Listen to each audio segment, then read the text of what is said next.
Welcome to the only daily podcast focusing on compliance news of the day. Each morning, start your day with a cup of coffee and Tom Fox, the voice of compliance, to hear about 4 of the top compliance, corruption, or leadership stories you will need to start your day. The Daily Compliance News is a production of the Compliance Podcast Network. The Daily Compliance News for December 10, 2020. The Facebook sued edition. We begin with that story from the Washington Post. As the U.S. government and 48 of 50 state attorney generals filed a landmark antitrust suit against Facebook on Wednesday, seeking to break up the social networking giant over charges engaged in illegal and anti-competitive tactics to buy, bully, and kill its rivals. The twin suits filed in federal district court allege that Facebook and its chief executive have behaved in an unlawful monopoly for years, one that repeatedly weaponized its vast stores of data and seemingly unlimited wealth and savvy corporate muscle to ascend into one of the most widely used services around the world. The state and federal complaints chiefly allege Facebook's past acquisition of 2 companies, Instagram and WhatsApp. Investigators said the purchases ultimately helped Facebook remove potential potent rivals from the digital marketplace, allowing the tech giant to enrich itself on advertising dollars at the cost of users who had fewer social networking options. So the hammer has dropped on Facebook.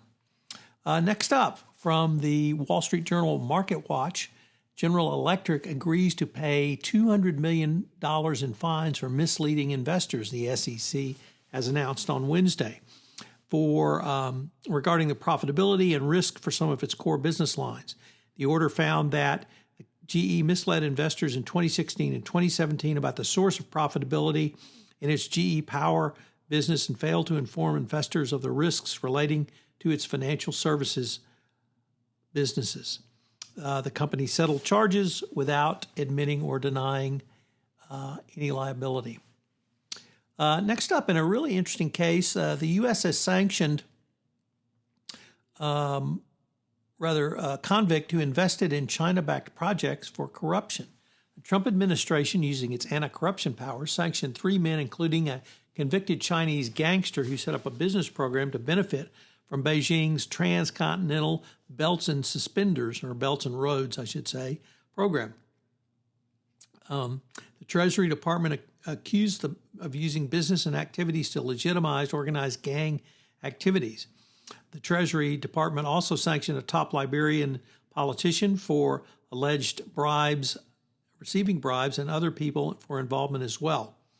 The blacklisting of these employees serves the administration's broader effort to discredit the Chinese government as well. So a really interesting use of the enforcement powers, not typically seen in corruption cases. So we'll have to keep an eye on this, and compliance officers need to be aware of it. And finally, our last story is about the PPP, or Paycheck Protection Act. This involved an enormous effort by scammers to get government money, and now an equally enormous effort is attempting to recoup some of that money. As thousands of applications flooded in, at least 500 have been reported to federal officials. But what got the government official, or the official of Fountainhead Capital, was the brazenness of many of the scammers who tried to get money. They turned down and came back multiple times. So even the head of the company said he had lost some faith in humanity. Imagine that.